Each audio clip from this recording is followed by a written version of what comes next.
ரவி பாடி பாடி அழுதான் அப்படி சொல்லி அவர் சொல்லுவார். அந்த தேவன் எல்லாரும் வர்றாங்க. வந்த உடனே அந்த நந்தி பகவான் இவங்க கிட்ட சொல்றார், இவன் அந்த பானத்தை விட்டதுனால அழியல, ஆனா பானத்தை விடும்போது இவன் மனதில் என்ன எண்ணம் கொண்டிருந்தானோ அந்த எண்ணம் தான் அவனை கொன்னுடுச்சு அப்படிங்கிறார்.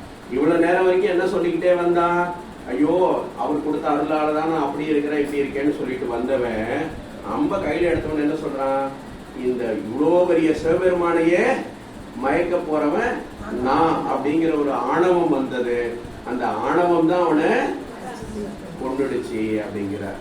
அப்புறம் தேவர்கள் எல்லாம் போறாங்க. அவரும் அந்த மௌனம் களைஞ்சிடுறது.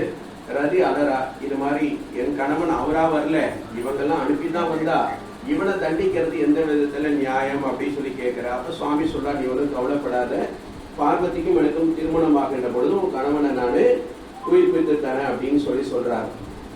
உடனே ஒண்ணும் தெரியாத மாதிரி, என்னப்பா என்ன விஷயம், எல்லாம் சௌக்கியமா இருக்கீங்களா, என்ன இந்திரா எல்லாம் நல்லபடியா ஆட்சி செய்யறியா அப்படின்லாம் கேட்கிறாரு. ஆட்சியா இருந்தா தானே செய்யறது, எல்லாமே போச்சு அப்படிங்கிறாரு. என்னப்பா விஷயம் அப்படிங்கிறார். இது மாதிரி சூரபத்மன் ஒருத்தன் வந்திருக்கான், நீங்க என்ன பண்ணிட்டீங்க, அவனுக்கு 1008 அண்டங்களை ஆழ்வதற்குரிய அதிகாரத்தையும் 108 யுகங்கள் வாழ்வதற்கான ஆயுசையும் கொடுத்துட்டீங்க, அவங்க எங்களை போட்டு படாத பாடு படுத்திட்டு இருக்கிறான் அப்படின்னாரு. அவன் படுத்தலப்பா, நீங்க கொடுத்ததை திருப்பி வாங்கிட்டு இருக்கீங்க அப்படி சொல்றாரு. தீதும் நன்றும் பிறர் தரவாரா, ஒரு தகுதி இல்லாதவன் உங்களெல்லாம் இந்திரன் சந்திரன்னு சொன்னா போய் கிரீட வச்சான்னு போய் உட்காந்தீங்க இல்லையா, அதுக்கு உண்டான பலனை தான் நீங்க இப்போ அனுபவிச்சுட்டு இருக்கீங்க, நல்லா அனுபவிங்கப்பா அப்படி சொல்றாரு. சுவாமி நீங்களே இப்படி சொன்னா எப்படிங்கிறார். நான் சொல்லலப்பா, வினை விதைத்தவன் வினை அறுத்துத்தான் ஆகணும், நீங்க செஞ்சதுக்கான பலனை நீங்க அனுபவிச்சுதான் ஆகணும் அப்படின்னு சொல்றாங்க. வேற வழியே இல்லையா அப்படிங்கிற வழி இருக்கு. நான் உரிய காலத்துல அந்த திருக்குமாரன் வருவான், உங்களுடைய கஷ்டம் தீரும் அப்படின்னு சொல்லிடுறார். சரி சொல்லிட்டு இவர் என்ன பண்றார், நீங்க போங்க சீக்கிரமா அந்த திருக்குமரன் வருவான்னு சொல்லிட்டு இவரும் கைலாயத்துல இருந்து ஒரு முதியவர் வடிவத்துல, முதிய வேதியர் வடிவத்துல நேரா இமயமலை சாரலுக்கு வர்றார். பார்வதி எங்க தவம் செஞ்சுட்டு இருக்காளோ அந்த பகுதிக்கு வர்றா. இவர் அந்த தவச்சாலைக்கு முன்னாடி நிக்கிறா. அப்போ அவங்களுடைய அந்த படிப்பெண் விஜயா வர்றா. ஐயா என்ன விஷயம் ஏது அப்படின்னு சொல்லி கேட்கிறார். இது மாதிரி நான் ஒரு வேதம் படித்த முதியவன், இந்த பகுதியில நீங்க எல்லாம் தவம் செஞ்சுட்டு இருக்கதா கேள்விப்பட்டேன், என்ன விஷயத்துக்கோசரம் அந்த பாப்பா தவம் செய்யறா அப்படின்னு கேட்டுட்டு போலாங்கிறதுக்கோசரம் வந்தேன் அப்படிங்கிற.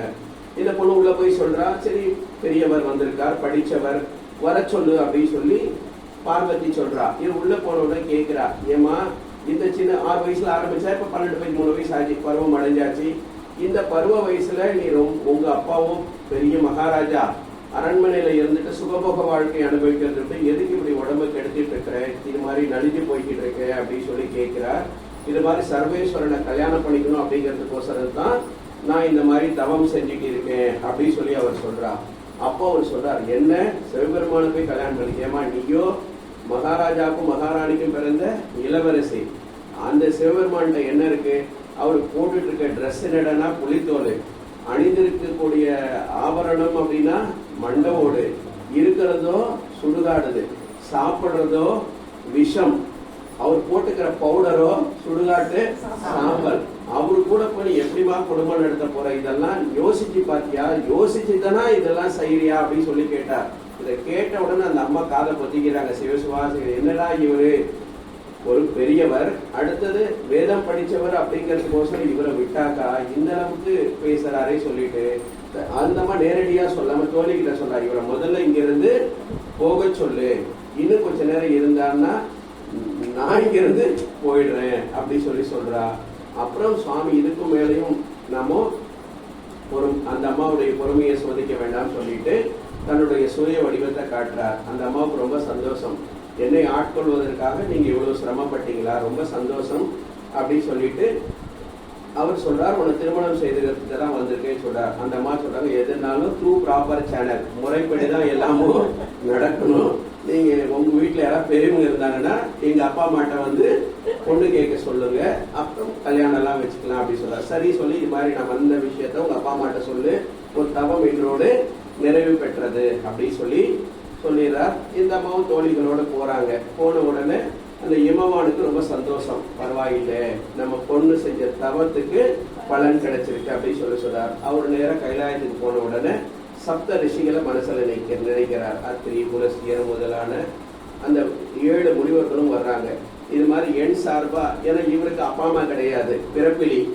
ஆனால் இவருக்கு அப்பா அம்மா இருந்தால் அவங்கள அனுப்பலாம், இல்லை மாமா மச்சா இருந்தால் அவங்க அனுப்பலாம். இவருக்கு யாரும் கிடையாது, இவர் ஒரே ஆள்.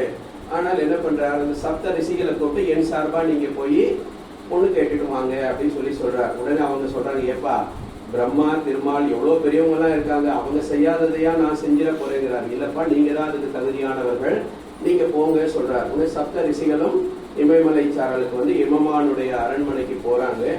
மேலையும் அந்த இமவானும் அவங்கள முறைப்படி வரவேற்று என்ன விஷயம் எல்லாம் கேட்குறாங்க. அவர் இந்த விஷயத்த சொல்றார். இமவானுக்கு தான் ஏற்கனவே சந்தோஷமாயிடுச்சு. உடனடியாக இன்ஸ்டண்டா அவன் தன்னுடைய ஒப்புதலை கொடுத்துடுறான். ஆனாலும் இந்த மேனை மட்டும் 1 நிமிஷம் பொறுங்க அப்படின்னு சொல்றா. எதுக்குமா பொறுக்கணும் அப்படின்னு சொல்லிக்கிறேன். இல்லைங்க, எனக்கு கொஞ்சம் பயமா இருக்குதுங்கிறார். என்னத்துக்கு பயப்படுற அப்படின்னாரு. ஏன்னாக்கா ஏற்கனவே ஒரு நிகழ்ச்சி நடந்திருக்கு. இந்த தாட்சாயினிக்கும் சிவபெருமானுக்கும் கல்யாணம் நடக்கும்போது கல்யாணம் முகூர்த்த நேரத்துல காணாம போயிட்டாரு. அந்த மாதிரி நம்ம பொண்ணுக்கு கல்யாணம் நடக்கும் போது காணாம போயிட்டாருன்னா என்ன பண்றது? அது ஒரு விஷயம். இன்னொரு மாமனார்னு கூட பார்க்காம என்ன பண்ணிட்டாரு, ஆளை விட்டு தலையை வெட்டிட்டாரு. நம்ம ஏதோ எசகுசகா பேசிட்டு நம்மளை போட்டு தள்ளிட்டாருன்னா என்ன பண்றது அப்படின்னாரு. அப்ப அவரு சொன்னாரு, அது யார் வந்து அவர்கிட்ட தகாத முறையில் நடந்துக்கிறானோ அவனைதான் நிகிரகம் பண்ணுவார், அவர்கிட்ட அன்பா நடத்துக்கிறவங்களுக்கு அவர் அனுகிரகம் தான் பண்ணுவார் அப்படின்னு சொல்லிட்டு ஒரு உதாரணம் சொல்லுவான். பூனை இருக்கம்மா, அது பூனை தூக்கும் போது என்ன பண்ணுது? பூனை தூக்கும் போதும் அதே பல்லுதான், எளிய தூக்கும் போதும் அதே பல்லுதான். பூனை தூக்கும் போது பஞ்சு மாதிரி இருக்குது, எளிய தூக்கும் போது வட்ட உடனே 10 விழுந்து ரத்தம் வெளியே வந்துடுறது. அதனால நீ ஒன்றும் கவலைப்படாதே சொல்றாங்க. ஒப்புதல் அளிக்கிறாங்க. அப்புறம் ஒரு உரிய நாளையும் குறிச்சு அந்த சப்த ரிஷிகள்கிட்ட சொல்லி அனுப்புறான். அவன் மணப்பந்தல் போட்டவருடைய டிஸ்டன்ஸ் நம்ம கந்த புராணத்தை சொல்றாங்க.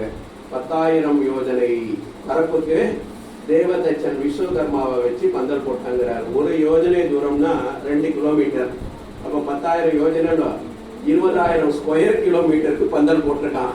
அவ்வளவு பெரிய கல்யாண பந்தலை போடுறான். அப்புறம் சுவாமியும் அவருடைய சொந்தக்காரங்க பூதகணங்கள் அவங்களோட வர்றார். வரும்போது அவர் வழக்கம் போல அவருடைய யூசுவல் காஸ்டியூம்ஸ்ல வர்றார். வரும்போது பாக்குறாரு, நடுவுல குபேரன் பாக்குறான், சுவாமி இப்படி போனீங்கன்னா அங்க இருக்கவங்கலாம் பயந்துப்பான். இப்ப என்ன பண்றான், கல்யாணத்துக்கு முன்னாடி பியூட்டி பார்லர் போற மாதிரி அவன் குபேரன் என்ன பண்றான், அவரை அழைச்சிட்டு போய் அவருக்கு இந்த மணமகளுக்கு உண்டான அந்த அலங்காரம் எல்லாம் பண்ணி அனுப்புறான்.